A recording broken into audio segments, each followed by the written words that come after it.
Bismillahirrahmanirrahim. Assalamualaikum warahmatullahi wabarakatuh.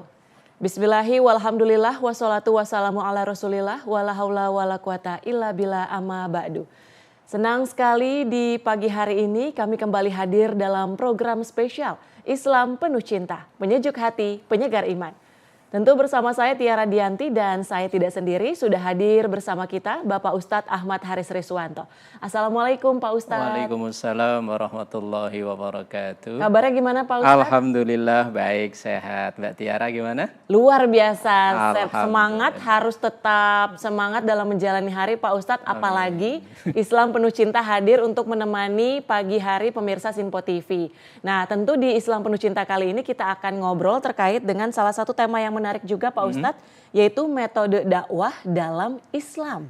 Nah, yang dimaksud dengan dakwah dalam Islam ini seperti apa sih Pak Ustadz? Apakah merujuk kepada penyebaran pesan-pesan sekaligus dorongan juga agar manusia ini secara sukarela bisa tunduk dan beribadah hanya kepada Allah atau seperti apa? Nah, untuk penjelasan lebih lanjutnya kita akan langsung saja mendengarkan. Silakan Pak Ustadz. Baik. Assalamualaikum warahmatullahi wabarakatuh. Waalaikumsalam warahmatullahi wabarakatuh. Alhamdulillahilladzi wa kafa, summa salatu wassalamu ala sayyidina Muhammadinil Mustafa wa ala alihi wa ashabihi ahli sidqi wal wafa, amma ba'du. Saudaraku pemirsa Sinpo TV dimanapun berada, juga Mbak Tiara, alhamdulillah di pagi yang berbahagia ini semoga Allah mengaruniakan keberkahan dan rahmatnya untuk kita semuanya. Amin ya rabbal alamin. Perbincangan kita pada pagi yang berbahagia ini yaitu berkenaan tentang metode dakwah dalam Islam. Tadi Mbak Tiara menyampaikan apakah metode dakwah itu ajakan atau yang sejenis, memang iya. Dakwah itu berasal dari bahasa Arab yang berasal kata da'a. Da'a itu artinya mengajak. Nah, mengajak supaya objek yang diajak itu bisa tertarik, tentu harus ada metode khusus. Dan itu yang telah dicontohkan Rasulullah Sallallahu Alaihi Wasallam.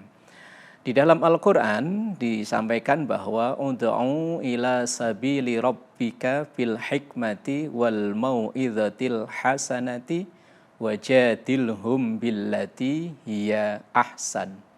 Ud'u, ajaklah, ila sabili rabbika, untuk ke jalan Tuhanmu, untuk masuk ke dalam ajaran agamamu. Caranya gimana? Yang pertama, ini berarti ada banyak metode dalam dakwah. Yang pertama yang disampaikan oleh Al-Quran dalam ayat ini adalah bil hikmah. Ud'u ila sabili rabbika bil hikmah. Apa maksudnya bil hikmah itu? Hikmah itu adalah berdakwah, ngajak orang dengan cara yang sehalus mungkin, sebaik mungkin. Dan biasanya hikmah itu orang mengajak tetapi dengan menyelami atau melebur menjadi atau melebur menyatu dengan objek yang diajak. Misalnya, dicontohkan dalam Al-Quran sendiri. Quran ini kan turun di tengah masyarakat yang mayoritas adalah pebisnis. Maka dalam bahasa Al-Quran sering disebut dengan bahasa-bahasa orang bisnis, yaitu untung rugi. Makanya dalam Al-Quran banyak dijumpai ulaika humul muflihun, merekalah orang-orang yang beruntung. Ulaika humul khasirun, merekalah orang-orang yang rugi. Lah ketika pebisnis diajak bicara tentang bisnis, maka mereka akan tertarik. Itulah yang diajarkan oleh Quran dan itulah yang dipraktekkan oleh Rasul Sallallahu Alaihi Wasallam. Jadi dakwah dengan hikmah itu dengan cara selembut mungkin. Atau bahkan bisa disebut kalau di Indonesia ini dengan seperti akulturasi budaya. Indonesia sebelum Islam masuk itu udah ada agama, sebelumnya udah ada. Tetapi Islam yang datang di kemudian justru malah bisa menjadi agama mayoritas di Indonesia. Karena mungkin itu adalah salah satu kepiawaian dari para da'i yang mengajak Islam untuk penduduk atau warga Indonesia saat itu. Misalnya kita baca dalam kisah para wali songo. Begitu lihainya para wali songo itu untuk mengambil hati, menarik perhatian dari masyarakat Indonesia sehingga mereka tertarik dengan Islam. Misalnya, masyarakat saat itu suka dengan, kalau bahasa orang Jawa, gending. Gending itu apa? Musik ya, gamelan. Musik-musik yang tradisional Jawa gitu. Lah maka para dai, para wali songo itu misalnya kayak Sunan Kalijogo, bahkan namanya sampai ada nama Sunan Bonang. Bonang itu kan salah satu alat musik. Lah karena hobi kebiasaan masyarakat Jawa saat itu senangnya dengan nembang, dengan bonang, maka mereka para dai itu berdakwah ngajak Islam dengan cara seperti itu. Atau misalnya contoh lagi, Sunan Kalijogo ketika beliau berdakwah di tengah masyarakat yang saat itu lagi gemar-gemarnya wayang. Lah maka Sunan Kalijogo ketika berdakwah di tengah-tengah masyarakat ya memakai media wayang itu. Bahkan pernah saya tuh baca satu tulisan, satu karya bahwa ketika Sunan Kalijogo mengajarkan wudhu itu tidak sekaligus rukun wudhu semuanya, enggak. Beliau mengadakan pentas wayang di masjid. Kemudian setiap kali ada yang mau nonton disuruh cuci tangan. Besoknya hari cuci wajah, besoknya hari cuci tangan keseluruhan. Kemudian cuci kepala, telinga, sampai kaki, jadilah wudhu. Jadi mengajarkan wudhu tidak langsung sekaligus begini loh, enggak. Tapi melalui tadi itu budaya. Lah itu yang termasuk dengan hikmah tadi. Dakwah dengan hikmah, dengan selembut mungkin, dengan menyelami, melebur menjadi satu dengan objek dakwahnya. Kemudian metode dakwah yang kedua ada namanya mau'idhah hasanah. Nah, mau'idhah hasanah itu lebih cenderung ke seperti acara pengajian, seperti acara tabligh akbar, acara-acara kajian-kajian yang mungkin ada yang berkala mingguan, ada yang memang rutin harian, ada yang memang di momen-momen tertentu, seperti kalau di Indonesia ada istilah Maulid Nabi, istilah peringatan Isra Mi'raj, Nuzulul Quran dan lain sebagainya. Ini biasanya cenderung metode yang mau'idhatul hasanah. Kemudian ada metode yang ketiga yaitu wajadilhum billati hiya ahsan, yaitu dengan diskusi. Nah ini biasanya dilakukan oleh orang-orang yang di kalangan tertentu, yang intelektualnya tinggi. Karena biasanya ketika berdakwah di kalangan orang-orang intelektual, mereka itu karena daya fikirnya sudah lebih maju, lebih tinggi, tentu butuh yang logis. Maka biasanya para dai dituntut untuk bisa mengimbangi dengan logika-logika yang masuk akal. Makanya dalam Islam itu ada istilah ilmu kalam, itu adalah ilmu untuk berdiskusi. Nah, wajadilhum billati hiya ahsan, ini diskusi dengan cara yang baik, dengan tidak menjatuhkan lawan, tetapi dengan menyampaikan argumen-argumen dengan dalil-dalil yang jelas, entah itu dari bersumber pokok dari Quran, dari hadis, dan lain sebagainya. Nah, dari ketiga metode yang disampaikan oleh Quran itu bisa dilakukan dengan metode yang selanjutnya namanya fardiyah. Fardiyah itu dakwah secara perorangan, door to door, dari orang ke orang. Nah, itu yang awal-awal dilakukan oleh Rasul Shallallahu Alaihi Wasallam. Ketika beliau pertama kali dideklarasikan sebagai seorang Rasul, beliau tidak langsung berdakwah secara khalayak umum, enggak. Tapi perorangan, dari satu orang ke orang berikutnya, dari orang terdekat, dari rumah ke rumah. Dan itu sekarang masih dipraktekkan oleh saudara kita yang di jamaah tabligh, itu masih seperti itu. Yaitu mereka datang ke satu tempat tertentu, ketika setiap menjelang masuk waktu sholat, datang ke rumah-rumah, ke perorangan dengan diajak bicara dengan yang baik. Ini sistem namanya sistem atau metode fardiyah. Fardiyah itu perorangan dari satu orang ke orang berikutnya. Kemudian ada sistem yang kedua namanya ammah. Ammah itu secara rame-rame. Nah, dulu dilakukan oleh Rasul Shallallahu Alaihi Wasallam ketika setelah sahabat Umar ibnul Khattab menyatakan diri masuk Islam, baru Umar itu ngajak, ya Rasul, kalau memang ini adalah ajaran yang benar, ajaran yang diridhai oleh Allah, kenapa kita tidak menyiarkan secara terang-terangan? Kemudian Rasulullah baru berdakwah secara terbuka. Nah, itu biasanya yang metode yang kedua tadi mau'izatul hasanah itu dilakukan dengan ammah, yaitu dengan keseluruhan, dengan rame-rame. Kemudian metode itu juga bisa dilakukan lewat yang pertama bil lisan, yaitu dengan omongan, dengan obrolan-obrolan. Kemudian yang kedua bisa dilakukan dengan bil hal, dengan contoh. Bahkan ini jauh lebih efektif karena ada satu makalah mengatakan lisanul hal afsahu min lisanil maqal. Kita mengajak melalui perilaku kita itu lebih efektif, lebih cepat mengena daripada hanya sekedar omongan, daripada sekedar lisan. Anak kita misalnya, ketika kita menginginkan anak kita itu melakukan sesuatu, terus kita contohin, itu insya Allah lebih efektif. Anak lebih senang untuk menyontoh daripada hanya sekedar diomongin dan nasihatin, tapi nggak pernah dicontohin oleh orang tuanya. Misalnya anak kita pengen jangan terlalu sering main handphone, ternyata emaknya main handphone nggak berhenti, main handphone terus. Ya anak emak aja main terus. Nah, makanya ketika kita menginginkan anak dikurangi, ya kita orang tuanya nyontohin dikurangi. Itu namanya dakwah bilhal. Kemudian ada yang ketiga yaitu dengan bitadwin. Tadwin itu artinya dengan tulisan. Nah, sekarang metode menulis dengan begitu mudah. Kalau dulu hanya lewat buku, sekarang lewat media sosial, lewat tulisan, entah melalui media-media yang lain, ini adalah bisa untuk menjadi sarana dakwah kita. Dari sekian macam metode dakwah itu bisa kita pilih mana yang cocok untuk kita terapkan, dan kita yang melakukan bisa lebih kira-kira lebih aktif bagian mana. Itulah harapan kita, agama yang kita cintai ini akan lebih tersyiarkan ke seluruh pelosok bumi ini. Wallahu a'lam bishawab. Baik, terima kasih Pak Ustadz. Kalau dari penjelasan Pak Ustadz tadi sejumlah metode dakwah Islam ternyata tidak harus dilakukan dengan cara yang berat gitu ya bagi para umat ataupun pendengarnya untuk menerimanya gitu Pak Ustadz. Ternyata itu bisa dibawakan dengan cara yang menarik. Agar lebih mudah terserap seperti itu. Nah, sudah ada banyak pertanyaan nih di kepala saya, namun usai jeda kita akan kembali. Tetaplah bersama kami di Islam Penuh Cinta, penyejuk hati, penyegar iman.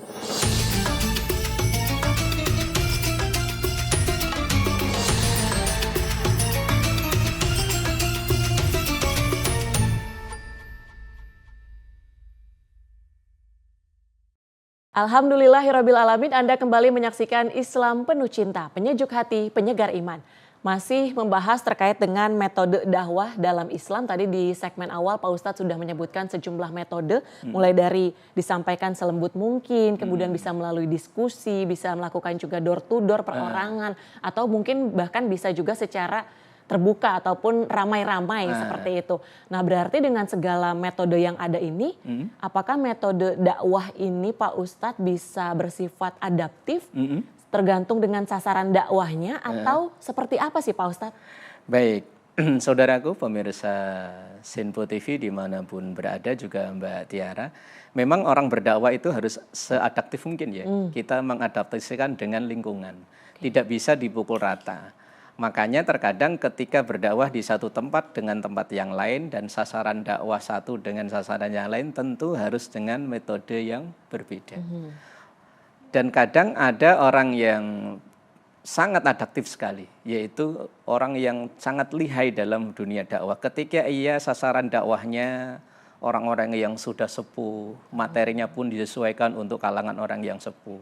Kalangan orang-orang yang mohon maaf dengan strata pendidikan agak ke bawah atau orang awam juga bisa.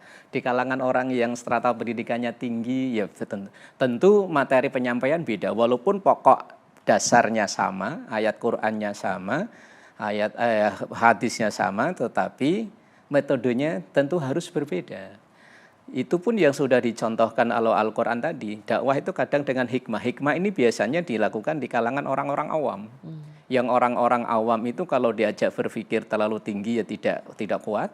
Maka mereka, para pedai, para orang yang menyebarkan itu harus bisa secerdas mungkin menyesuaikan diri dengan kalangan awam itu tadi. Bahkan ya tadi, walaupun ada sebagian yang mengharamkan musik, tapi beliau tetap memakai musik. Karena untuk menarik minat itu. Walaupun sebagian ada yang tidak memperbolehkan dengan pentas, drama, dan lain sebagainya, tetapi tetap ada yang memakai drama. Karena ini untuk menarik dakwah itu tadi, yaitu dengan hikmah itu tadi. Jadi orang memang ketika berdakwah memang harus beradaptasi dengan medan dakwahnya. Tidak bisa memaksakan diri harus begini, kaku tidak. Wong ajaran Islam itu juga tidak kaku kok. Misalnya ya, dulu ketika Quran itu akan mengharamkan khamr, minuman yang memabukkan, itu prosesnya sangat panjang. Tidak langsung sekali turun haram, tidak. Pertama kali ayat yang turun adalah informasi bahwa dalam khamr itu ada manfaatnya, ada mandorotnya. Tapi mandorotnya jauh lebih besar. Jadi tidak langsung turun vonis haram, tidak. Kemudian proses yang kedua, ketika lagi dalam keadaan mabuk, jangan sholat. Proses yang ketiga, ketika orang sudah mulai bisa menjauhi minuman yang memabukkan, baru turun vonis bahwa minuman yang seperti ini haram dan itu termasuk rijsum min amalis syaiton. Jadi untuk berdakwah itu butuh proses, butuh metode yang seadaptif mungkin tadi ya seperti Mbak Tiara bilang. Jadi tidak bisa dipukul rata harus sampaikan ayat ini dengan letterlek, ayat terjemahannya seperti ini, hadis enggak, tapi disesuaikan.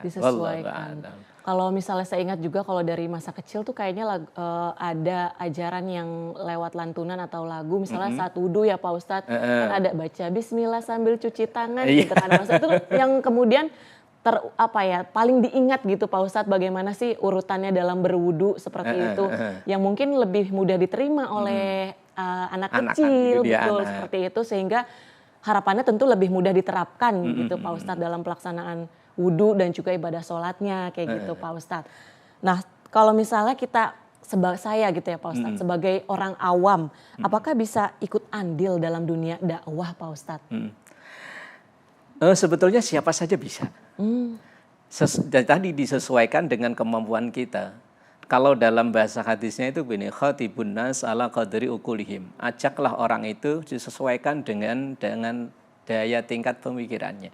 Lalu bagaimana kita yang orang awam, tentu berdakwahnya dengan cara kita.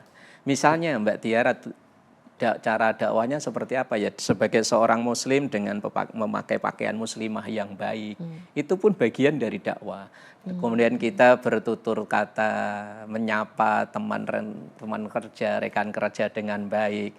Ketika kita ada rezeki yang berlebih berbagi, itu termasuk bagian dari dakwah. Karena apa yang kita lakukan itu bisa jadi itu dilihat oleh orang, bisa jadi itu dicontoh orang. Atau sebaliknya, ketika seorang muslim menunjukkan perilaku-perilaku yang tidak baik, maka orang lain itu akan langsung menvonis. Itu seorang muslim juga kelakuannya kayak begitu. Makanya ketika ada seorang tokoh yang dalam tanda kutip dia melakukan pelanggaran korupsi misalnya, apalagi dia tokoh agama, itu orang langsung yang dibully habis bukan hanya perorangan itu, tapi agamanya. Bisa jadi orang langsung hilang simpati dan empatinya terhadap Islam ketika ada seorang tokoh yang perilakunya tidak sesuai dengan ajaran agama. Maka ketika kita orang awam ingin ikut andil, dan memang harus, karena dakwah itu bukan hanya tugas orang-orang tertentu saja seperti ustadz, kiai, guru, tidak. Semua kita punya tugas dakwah, hanya dengan cara yang berbeda, dengan kemampuan kita yang berbeda tadi. Ya contohnya tadi Mbak Tiara dengan berbicara yang baik. Ketika misalnya kita berada di fasilitas kendaraan umum, ketika kita ngelihat ada orang hamil, ada orang sepuh, kita mempersilahkan dengan bahasa-bahasa yang baik, dengan menunjukkan bahwa identitas kita seorang muslim, itu mungkin bisa jadi. Satu contoh begini, ada kisah seorang, walaupun beliau memang ulama sih, ketika beliau itu tinggal rumahnya atas bawah, yang atas ini non muslim, yang bawah seorang muslim. Kamar mandinya bocor, tapi yang di bawah ini tidak pernah protes. Satu hari yang tetangga yang di atas ini turun ke bawah ngelihat kejadian, loh Pak, kenapa sampean nggak protes? Karena kamar mandi saya bocor kok kamu nggak protes? Dia bilang apa? Enggak, saya nggak mau mengganggu kehidupan bertetangga. Khawatirnya saya protes, Anda nggak terima. Dan ajaran agama kami mengajarkan bahwa sebisa mungkin ukuran iman pada Allah, iman pada hari akhir itu adalah berbuat baik terhadap tetangga. Nah, karena perilaku orang ini, walaupun beliau bukan seorang dai, walaupun beliau seorang ahli ilmu tapi bukan dai yang bisa berceramah kemana, enggak. Karena kelembutan akhlaknya, karena toleransinya dengan tetangga, akhirnya orang yang tadi itu masuk Islam. Ya, karena kelembutan akhlak itu. Dan memang dalam Al-Quran disampaikan, walau kunta fadhdhan ghalidhal qalbi lanfaddu min haulik. Dan seandainya seorang itu berdakwah kok dengan hati yang keras, bukan ramah tapi malah sering marah, bukan ramah-ramah malah marah-marah, maka orang itu makin jauh, makin hilang simpatinya dengan Islam. Maka dari itu dengan kita melaksanakan ajaran agama Islam, dan ketika kita melaksanakan ajaran Islam, apalagi yang berkenaan dengan hubungan sosial, insya Allah itu akan dilihat orang, dan itu juga menjadi medan dakwah buat kita. Buat orang awam juga dakwahnya seperti itu, yaitu dengan menunjukkan perilaku seorang muslim, ya mungkin dengan kadang obrolan-obrolan ringan, yang pas umpama, wah waktu sholat, saya mau sholat dulu ya. Nah, ini kan seakan-akan memberi informasi secara tidak langsung, itu juga mengajak. Jadi setiap kita, walaupun orang awam pun, ya sesuai dengan porsinya tentu dalam berdakwah, tidak memaksakan diri harus berceramah di atas mimbar, ya tidak, wong bukan kapasitasnya. Nah, itu seperti itu, wallahu a'lam bishawab. Berarti metode dakwah itu bukan hanya ketika berbicara di halayak ramai atau tadi Pak Ustadz menyebutkan di mimbar gitu ya Pak Ustadz, tapi tetap tergantung dengan sesuai kapasitas dari perseorangan tersebut. Nah, kalau misalnya kita berbicara terkait metode dakwah Islam yang tadi bersifat adaptif dan berbagai metode dilakukan seperti itu. Kalau misalnya kita berbicara di era saat ini, ada Gen Z gitu Pak Ustadz, anak-anak muda sekarang gimana caranya biar lebih menarik agar mereka bisa menyerap gitu ya Pak Ustadz, terkait dengan ilmu agama Islam ini Pak Ustadz. Baik, nah terhadap anak-anak muda sekarang atau biasa disebut Gen Z, kita juga harus bisa menyesuaikan. Kita kemas acara keislaman itu dengan dunia mereka, ya mungkin dengan game atau dengan pendekatan-pendekatan tertentu yang sesuai dengan dunia mereka. Ya seperti diturunkan levelnya seperti anak tadi Mbak Tiara. Mungkin bisa menghafal rangkaian wudhu itu bisa dari lagu, bahkan mengajarkan tauhid juga bisa lewat lagu. Makanya dulu orang-orang Jawa dulu itu sering membuat syair-syair yang berisi tentang nasihat.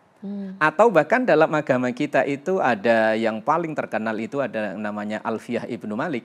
Itu ilmu nahwu, ilmu yang terkenal sulit, tetapi karena dibikin nadom itu bentuk syair, bentuk lagu, mudah dihafal, dan begitu mudah dihafal maka akan mudah difahami. Jadi ketika kita berdakwah ke anak-anak yang berada dalam tadi itu dunia Gen Z, kita sesuaikan dengan dunianya. Ya nggak bisa kita memaksakan harus dengan metode seperti berdakwah di kalangan orang yang sudah mapan berada di masjid, ya tidak bisa. Makanya terkadang seorang dai harus bisa menyesuaikan diri, dan bagi pemangku tempat-tempat ibadah juga harus menyadari. Karena kadang ada orang yang dipasrai untuk jadi pengurus masjid itu terlalu kaku. Mereka tidak mau menerima metode dakwah yang bisa diterima oleh anak-anak muda, anak-anak Gen Z itu tadi. Makanya dibutuhkan kerjasama semua kalangan agar dakwah ini benar-benar mencapai kesuksesan. Ibarat tim sepak bola, ada yang jadi striker di depan, ada yang di tengah, bahkan ada yang menjadi penjaga gawang di belakang. Dan tentu menyesuaikan gaya setiap dakwah, menyesuaikannya sesuai dengan medan dakwahnya, termasuk dari anak-anak Gen Z itu tadi. Wallahu a'lam bishawab. Baik, terima kasih Pak Ustadz, sangat menarik sekali perbincangan kita di Islam Penuh Cinta kali ini, di mana metode dakwah dalam Islam ini bisa bersifat adaptif dan juga tergantung dari sasaran dakwah tadi itu sendiri. Dan satu lagi yang ditekankan oleh Pak Ustadz, dibutuhkan kerjasama kolaborasi sejumlah pihak gitu ya Pak Ustadz. Semuanya ya? Semua pihak agar kemudian bisa tepat sasaran dan juga lebih mudah diserap lagi lagi seperti itu. Dan semoga melalui Islam Penuh Cinta kali ini bisa bermanfaat bagi seluruh pemirsa Simpo TV dimanapun berada. Akhir kata saya Tiara Dianti mewakili seluruh kerabat kerja yang bertugas pamit undur diri. Terima kasih. Wassalamualaikum warahmatullahi wabarakatuh. Astaghfirullahaladzim laqal ma'bud ya dzal jalali wal ikram. Bismillahirrahmanirrahim. Alhamdulillahi rabbil alamin. Allahumma salli ala sayyidina Muhammad wa ala ali sayyidina Muhammad. Allahumma inna nas'aluka ilman nafi'a wa fahman wasi'a wa amalan mutaqabbala wa rizqan katsiran halalan tayyiban mubarakan wa waladan salihah. Rabbana taqabbal minna innaka antas samiul alim wa tub alaina innaka antat tawwabur rahim. Rabbana atina fid dunya hasanah wa fil akhirati hasanah wa qina adzabannar. Sallallahu alaihi sayyidina Muhammad wa ala alihi wa sahbihi wasallam. Walhamdulillahi rabbil alamin. Terima kasih dan mohon maaf. Wassalamualaikum warahmatullahi wabarakatuh. Waalaikumsalam warahmatullahi wabarakatuh.